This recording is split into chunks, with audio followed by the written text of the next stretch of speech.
Родителите на децата со попреченост да добијат официјален статус на родител-негувател, а нивните права да се изедначат со правата на згрижувачките семејства. Ваква иницијатива покрена Сдруженијето за помош и поддршка на лицата со Даунов синдром и нивните семејства, Вера од Струмица.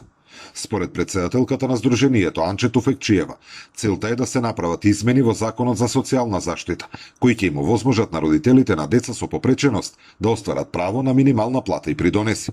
Не сакам никој да помисли дека сум против згрижувачките семејства, напротив, јас имам лично посетувано згрижувачки семејства кои што стварно се грижат најдобро колку што можат за своите згрижени деца.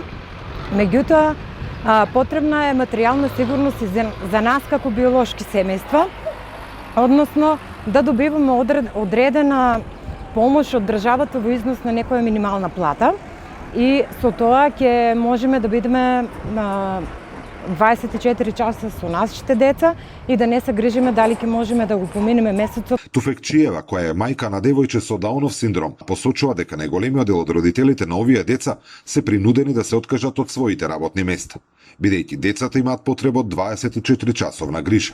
Без плата, без здравствено осигурување и без право на пензија, тие живеат на рабна екзистенција. Единствената поддршка што ја добиваат биле 7800 денари како посебен додаток. Ние како родители немаме можност да одиме на работа. Имаме опција да одиме 4 часа на работа во 4 часа да ни плаќа државата, меѓутоа тоа не е практика во нашата држава, затоа што сите приватни бизнисмени и фирми мислат дека за тие 4 часа ние нема да бидеме продуктивни во фирмата каде што ќе работиме, а тоа е на нас нешто најприфатливо како родители што можеме да го направиме. Значи, доколку има опција да се некој родител вработи, нека се вработи на 4 часа државата нека плаќа. Доколку нема, во зависност од состојбата на детето, нека се даде помош од минимална плата да биде на некој начин екзистенцијално покриено тоа семејство. Од Сдруженијето Вера најавуваат дека предлог измените на законот ќе бидат презентирани на трибина, но и пред пратениците од Струмичкиот регион, од кои очекуваат поддршка.